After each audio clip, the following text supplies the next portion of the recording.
Selamat pagi, salam sejahtera bagi kita semua. Izinkan saya memperkenalkan diri. Nama saya Karunia Gea, SPMSI. Saya dosen tetap yayasan di pendidikan Yayasan Nias Selatan, tepatnya di Universitas Nias Raya. Pada saat ini saya sebagai dosen di program studi agroteknologi di Fakultas Sains dan Teknologi. Nah, pada kesempatan ini saya akan menyajikan sebuah video pengajaran yang merupakan video pernyataan diri dosen pada unjuk kerja Tridharma Perguruan Tinggi atau PDD UKT-PT sebagai salah satu syarat untuk mengikuti sertifikasi dosen.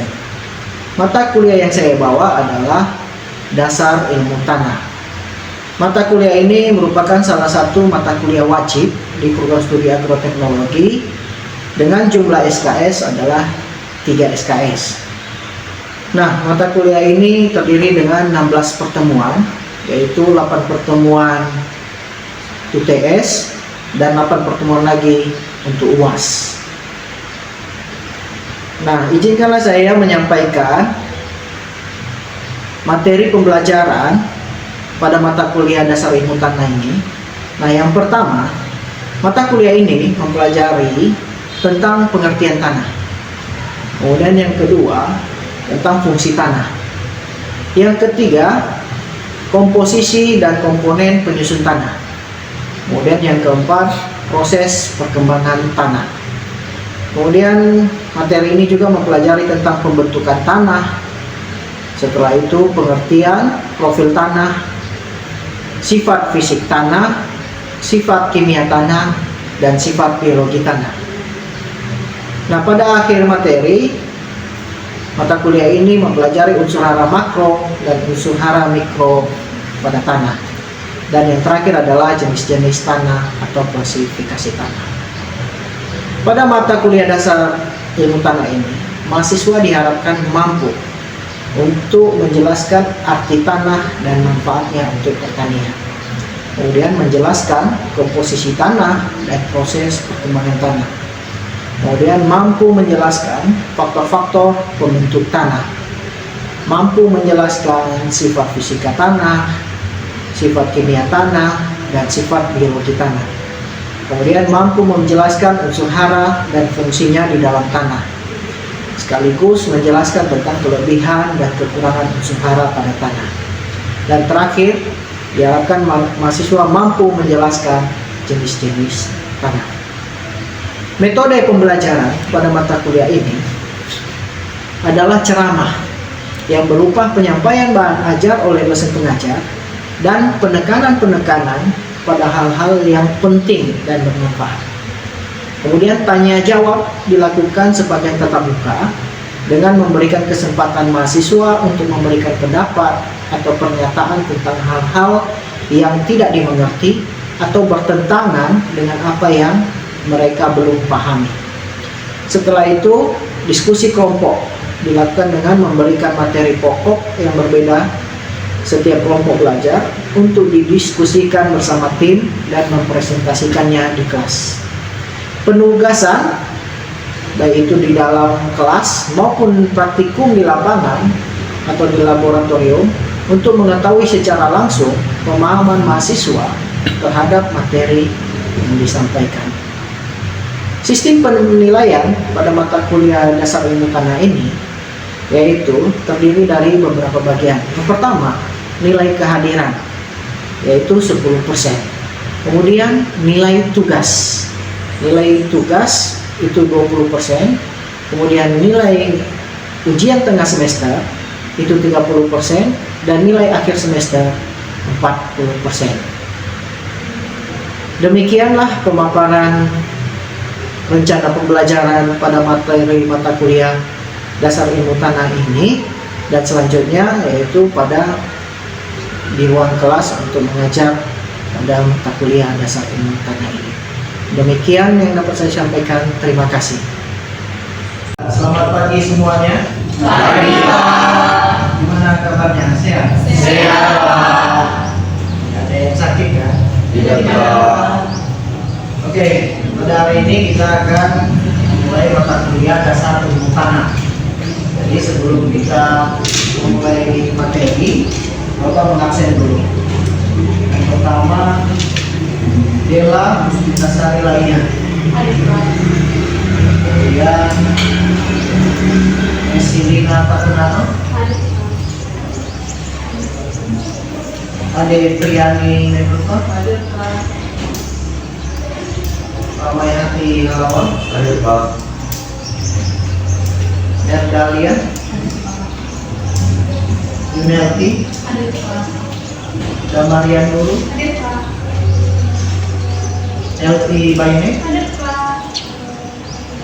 Vera Zatulo. Hadir Pak. Yeni Sanulo.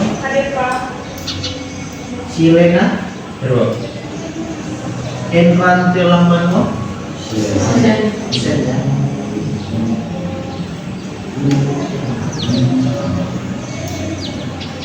Oke, baik. Karena kita akan memulai materi kita.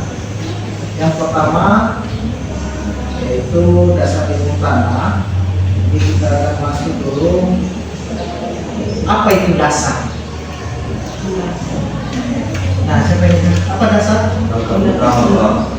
Ya, fondasi bisa, kemudian Awal.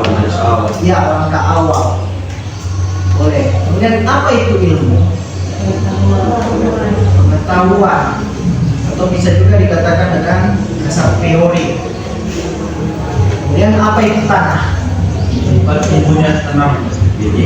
Tempat tumbuhnya tanaman, apa lagi? Ya sama aja itu kan. Kemudian apa lagi? Ya tempat berpijak, saksi, kaki. Oke, jadi banyak pengertian tanah itu. Nah sekarang apa itu pengertian dasar ilmu tanah? Siapa bisa tahu? Dasar ilmu tanah. Jadi tahu ya. Tadi kan dasar itu adalah langkah awal, ilmu adalah teori atau pengetahuan, kemudian tanah adalah tempat dia tumbuh. Jadi dasar ilmu tanah yaitu pengkajian atau langkah awal dalam mempelajari tanah atau sebagai media tumbuh tanaman sebagai sumber daya alam. Jadi inilah pengertian dasar ilmu tanah. Nah selanjutnya apa saja yang kita pelajari pada mata kuliah ini? Yang pertama nanti pendahuluan, di situ terdapat yang pertama fungsi tanah. Kemudian yang kedua komposisi tanah. Kemudian yang ketiga perkembangan tanah. Kemudian yang keempat tanah sebagai sumber daya alam. Kemudian yang kedua yaitu tentang pembentukan tanah. Yang diantaranya yaitu pengertian profil dan volume tanah. Kemudian proses pelapukan batuan dan mineral. Kemudian perkembangan profil tanah. Dan keempat faktor-faktor pembentuk tanah. Nah, sekarang fungsi tanah. Kita masuk ke fungsi tanah. Fungsi tanah ini ada beberapa. Jadi yang pertama yaitu tanah sebagai tempat berpijak. Di mana sejak permulaan sejarah manusia sudah disadari bahwa tanah adalah tempat yang memberikan kebebasan bergerak dan berdiam atau hidup di atasnya seperti tempat untuk tinggal, untuk menghasilkan tanaman, untuk usaha beternak dan sebagainya. Jadi tanah sebagai tempat berpijak ini sejak permulaan sejarah. Jadi sudah kita ketahui bahwa di mana kita berada di suatu tidak kita menginjakkan kaki kita di atas tanah. Kemudian yang kedua, tanah sebagai hasil pelapukan. Nah, arti ilmu tanah dari ahli ilmu tanah dari Amerika Serikat yaitu Jove dan Marbut memberikan definisi tanah sebagai tubuh alam atau natural body yang terbentuk dan berkembang sebagai akibat bekerjanya gaya-gaya alam terhadap bahan-bahan alam. Jadi tanah ini juga sebagai hasil dari pelapukan batuan, di mana pada saat proses pembentukan tanah tentu ada mesin. panas, musim hujan. Jadi yang mengakibatkan bagaimana batuan itu bisa melepuh. Lama-lama melepuh, itu akan menjadi bahan tanah. Dan prosesnya itu tidak berlangsung cepat. Puluhan tahun, puluhan ribu tahun baru dia menjadi tanah. Kemudian yang ketiga, tanah sebagai campuran berbagai bahan. Jadi tanah itu bukan hanya terdiri dari satu bahan. Jadi ada beberapa bahan, yaitu termasuk bahan-bahan mineral, bahan-bahan organik. Kemudian di dalamnya juga ada air, ada udara. Nah, akibat berlangsungnya proses pembentukan tanah itu, maka terjadilah perbedaan morfologi, kimia, fisik, dan biologi dari tanah yang berbeda-beda pula. Nah, kemudian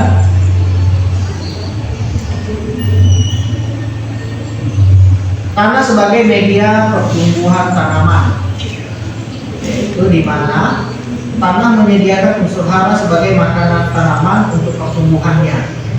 Kemudian selanjutnya hara diserap oleh akar tanaman, kemudian dirubah menjadi persenyawaan seperti karbohidrat, protein yang berguna untuk kehidupan manusia. Sehingga secara tidak langsung tanah itu sebagai media pertumbuhan, dan pertumbuhannya itu sangat bermanfaat bagi kita manusia ataupun makhluk hidup. Kemudian yang kelima, tanah sebagai suatu sistem 3 fase, di mana tanah dapat dipandang sebagai suatu sistem 3 fase, yaitu fase padat, cair, dan gas.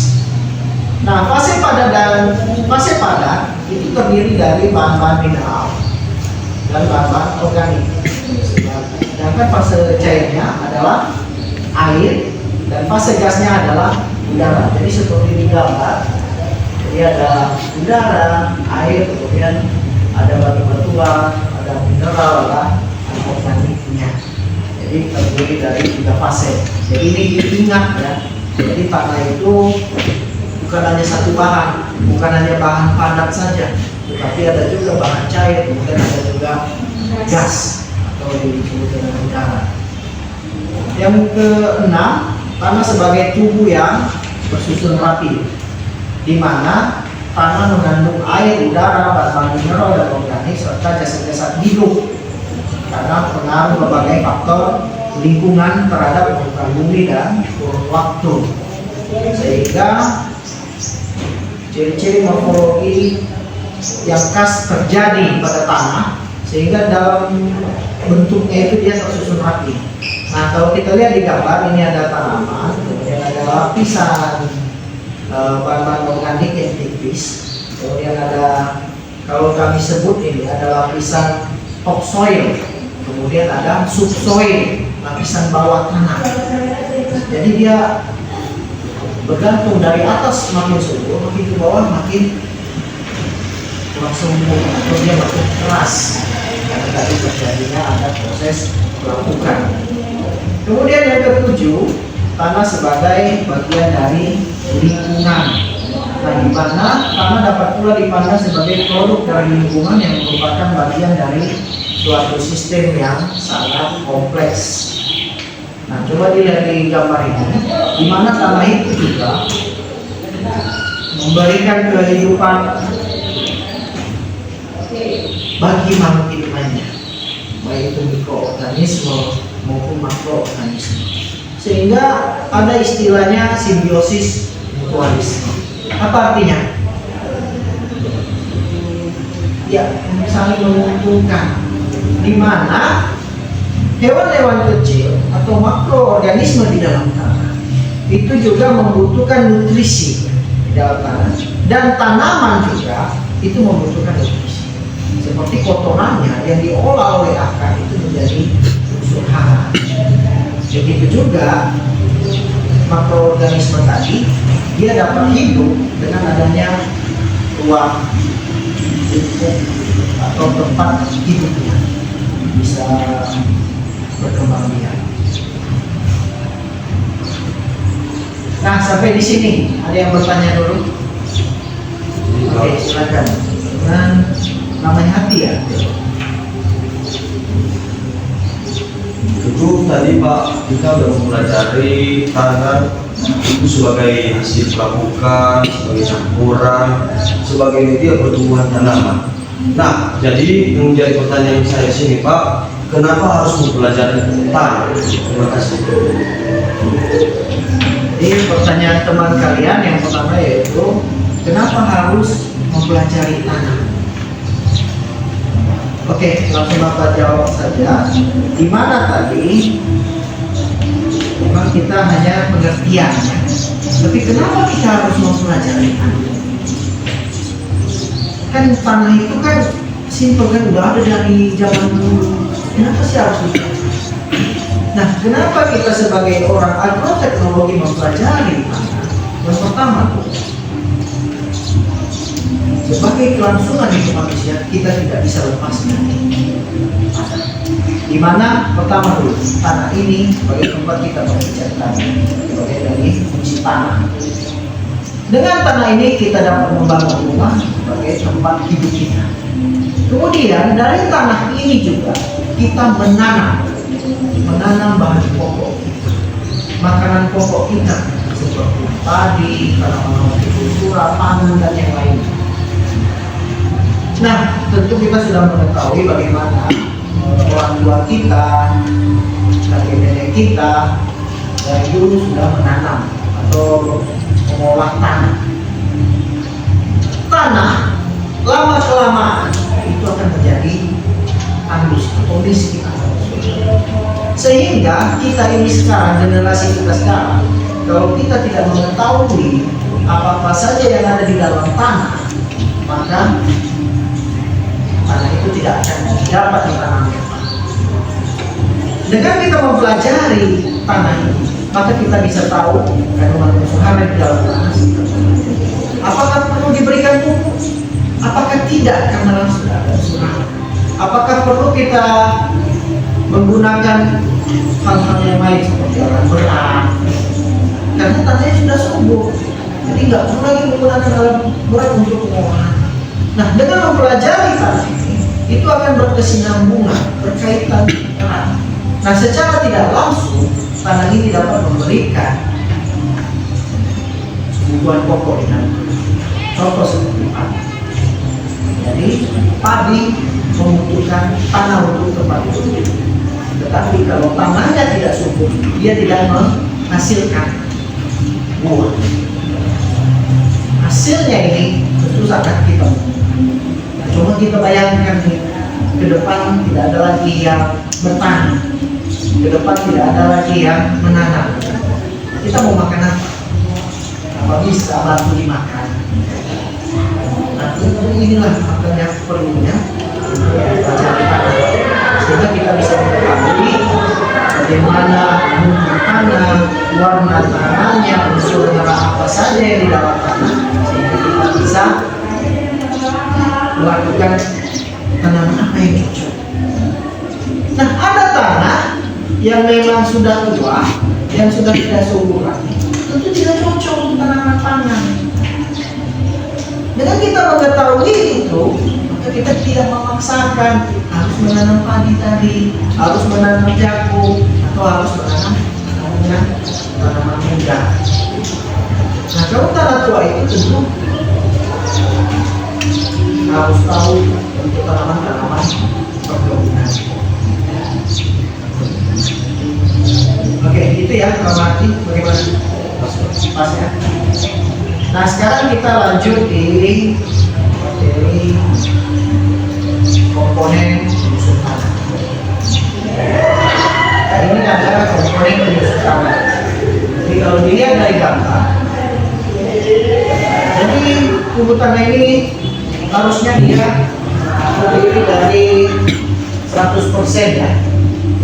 Jadi 100%. Jadi kalau kita lihat tanah yang ideal itu harus memiliki yang namanya 45%. Apa 45%? Iya, bahan mineral. Kemudian Kemudian ada 5%. Apa yang 5%?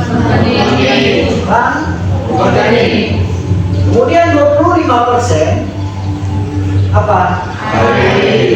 Air. Kemudian yang 25% lagi udara. Jadi komponen penyusun tanah itu tidak terlepas dari keempat tadi.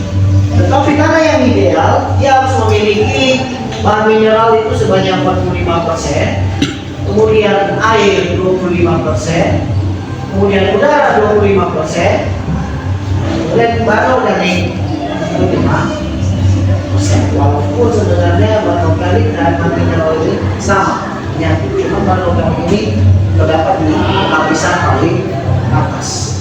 Jadi komponen tanah yang ideal. Nah, dengan mempelajari tanah ini kita bisa mengetahui tanah kita itu berapa sih kandungan bahan organiknya. Makanya nanti ada analisis melihat dari profil tanah.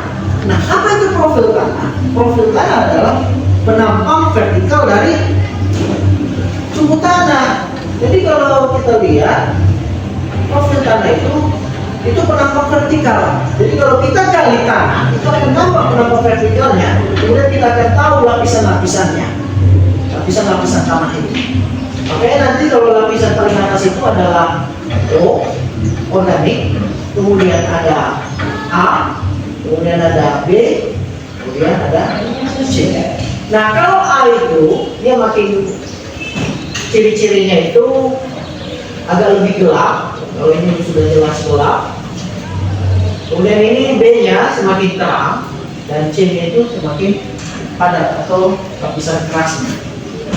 Jadi dari sini kita bisa mengetahui, nah bagaimana perakaran tanaman itu dapat tumbuh pada lapisan A dan B, topsoil dan subsoil.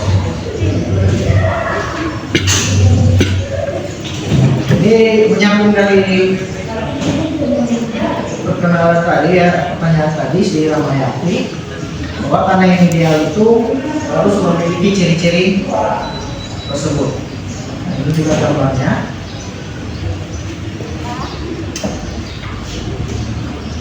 Oke, sampai sini ada yang bertanya lagi? Ya, oke. Atas nama Ade Priyani. Setelah kita mempelajari ilmu tanah dan komponen penyusun tanah, yang menjadi pertanyaan saya, bagaimana cara kita mengetahui tanah yang baik bagi tanah? Jadi pertanyaannya, setelah kita mempelajari komponen penyusun tanah, sebenarnya bagus pertanyaan ya. Cuma Bapak sudah menjawab tadi di komponen penyusun tanah. Tanah yang baik atau ideal itu, jadi dia harus memang memiliki 45% bahan organik, air 25%, udara 25%. Nah, tentu dari mana kita mengetahuinya bahwa tanah itu baik? Dari mana kita bisa mengetahui ciri-ciri ini? Kan gitu. Nah, yang pertama dulu dari sifat fisiknya kita akan lihat dulu tanaman apa yang tumbuh di atasnya. Nah, kita bisa lihat itu ciri-ciri sifat fisiknya itu tanaman apa. Kalau dia rumput, ilalang, udah jelas itu tanahnya tidak baik itu tanaman. Tetapi tanah yang ada tumbuh pohon-pohonan atau bekas hutan atau itu yang bagus untuk tanaman. Kenapa? Dari warna tanahnya. Warna tanah bisa menentukan apakah tanah itu subur atau tidak. Semakin gelap warna tanah, maka tanah itu semakin subur. Semakin terang warna tanah, maka tanah itu semakin keras.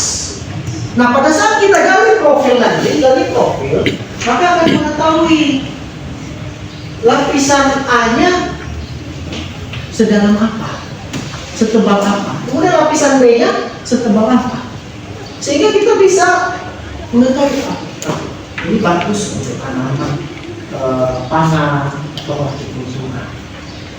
Nah, kalau misalnya ada pertanyaan lain, Pak, bagaimana kalau kami dapat tanah kami tidak subur, tanah kami tua? Iya kan, yang sekarang ini kan tanah kami tua, apalagi yang di daerah pegunungan. Bisa nggak kami olah menjadi untuk tanaman hortikultura atau tanaman? Bisa. Tapi ada prosesnya apa? Penambahan bahan organik. Apa itu bahan organik? Ya seperti pupuk kompos, pupuk kandang, dan yang lainnya, bukan pupuk kimia. Bahan organik. Jadi begitu. Dan bagaimana dengan pas ya? Oke, ini ada dua judul tadi yang kita pelajari ya. Yang pertama tadi tentang fungsi tanah, kemudian komposisi tanah. Jadi dua itu kita cukupkan pertemuan kita hari ini. Jadi mari kita ini anak-anak prodi agroteknologi supaya serius belajar. Jadi ini penting, ini baru dasar. Karena bagaimanapun ini akan berguna untuk kalian. Ya. Jadi ini ada terakhir ya, sebelum Bapak tutup. Jadi di sini ada gambar ya. Jadi kalau kita baca di situ,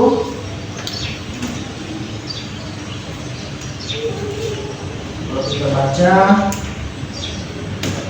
walau cobaan senantiasa menerpa,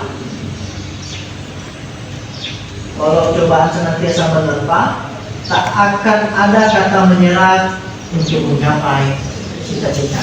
Jadi Bapak berikan motivasi ini, jangan malas. Jadi itu ada pengganggu ya yang selalu mengganggu kalian. Jadi jangan malas. Jadi Bapak berharap ini pertemuan kita yang pertama, ke depan nanti supaya lebih baik lagi.